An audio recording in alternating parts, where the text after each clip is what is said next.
The crack came first. Sharp, violent, unmistakable, splitting the frozen silence of a high-country lake in rural Wyoming. In the middle of the ice, a baby elk thrashed. Its hooves scraped wildly against a surface that refused to hold. Water surged up its chest as its legs slid again and again, each desperate kick sending spiderweb fractures racing outward. Steam tore off its soaked fur in frantic white bursts, vanishing almost as soon as it appeared in the sub-zero wind. Snow blew sideways across the lake, blurring the boundary between solid ice and open water. The calf lunged forward. The ice gave way wider. A dark ring opened beneath its ribs, swallowing more of its small body. The calf tried to climb, slipped, and slammed down harder.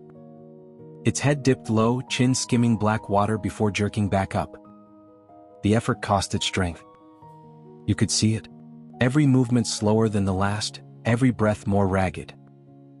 Another crack echoed across the lake. Closer now. The ice groaned, sagging under the calf's weight. Water crept higher along its sides. Every instinct screamed for movement, but movement was killing it. There was no shoreline nearby. No solid ground. No second chance. This wasn't a rescue waiting to unfold. It was a life balanced on breaking ice. And the countdown had already begun. Tom Harlan heard the crack and stopped mid-step, his heart leaping into his throat. He scanned the white expanse until he saw it, movement where there shouldn't be any. Far from shore, something small struggled inside a widening circle of broken ice. The calf kicked once, slipped, and dropped lower, the surface fracturing outward in jagged lines. Tom's hands shook as he pulled out his phone. "There's an elk in the ice," he said when the call connected, breath tearing out of him. "A baby. It's going under." The wind surged, driving needles of snow across the lake. Another sharp crack split the air. The calf thrashed once more, then stopped. Its chest sank deeper as the black water widened beneath it. Tom backed away instinctively. No one could run out there. No one could stand. Every step would shatter the surface. And if the calf panicked again, it would disappear. Fire engines rolled to the lake's edge and stopped. No sirens. No shouting. Just wind scraping across ice and the hollow groan of a surface already giving up. Captain Ryan Holt stepped out first. He didn't rush. He crouched low, eyes tracing fracture lines beneath the snow, dark veins pulsing with water below. "We don't stand," he said quietly. "We don't rush." Firefighter Megan Brooks drove steel anchors into the shore ice, each hammer strike sharp and controlled.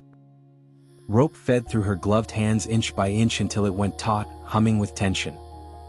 "One mistake," Holt said barely above the wind, "and the ice decides for us." Lucas Grant was already lowering himself to his stomach. "I'll go."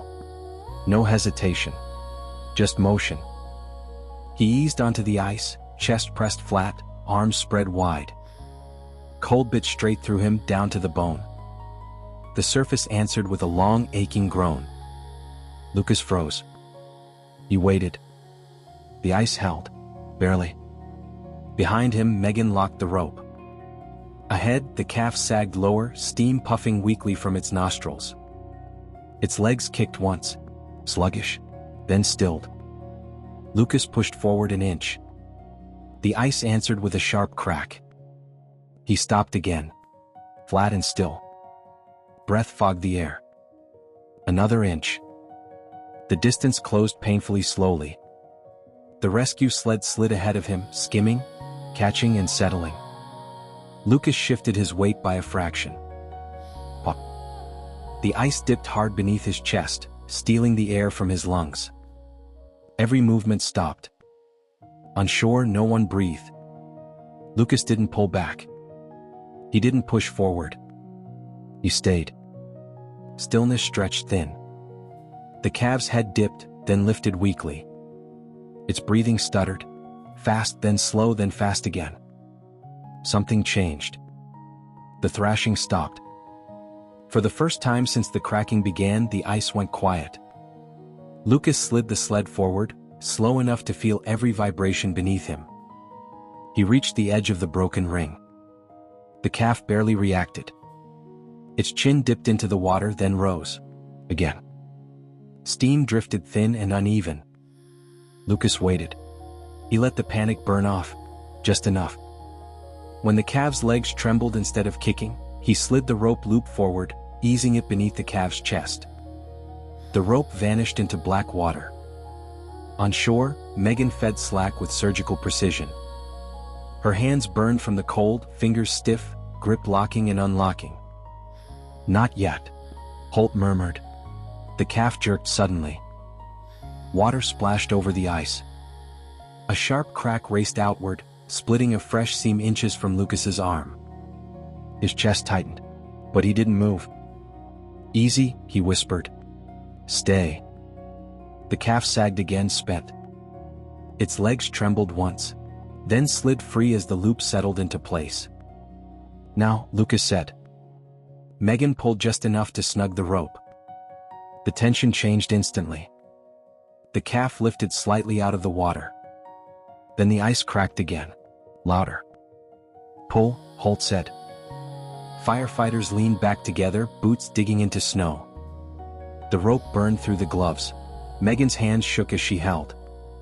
The sled lurched, stopped, then began to glide backward. The calf slid with it. Water drained off its fur in sheets. Its chest rose once. Then again. As the sled crossed solid ice, the calf coughed. A wet, rattling sound that cut through the wind.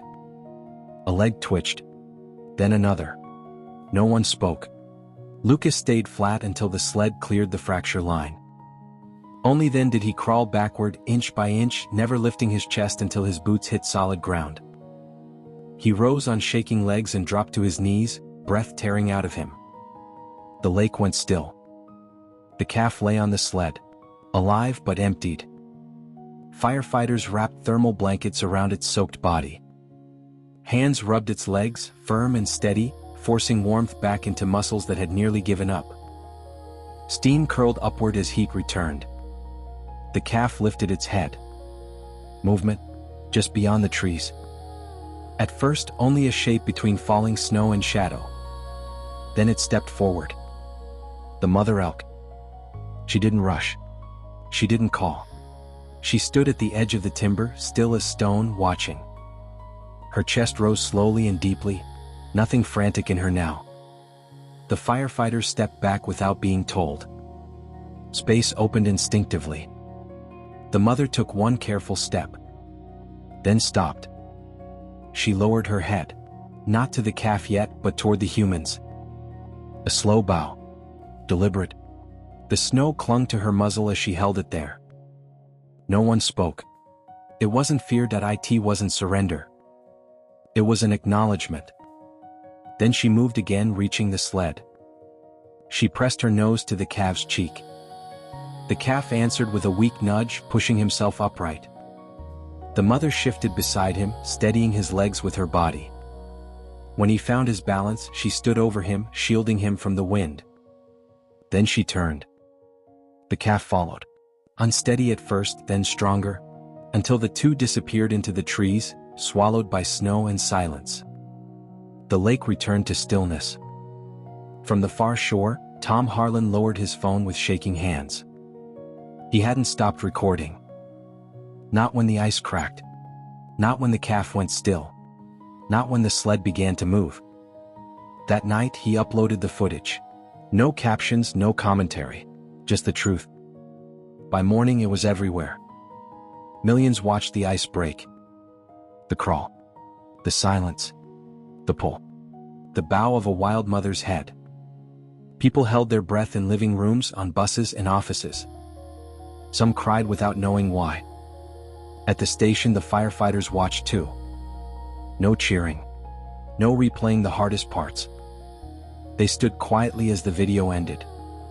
Lucas looked down, then away. "That's why we do this," he said softly. Outside, the frozen lake remained, scarred, cracked, and empty, and somewhere beyond the trees, a life that nearly ended kept moving forward.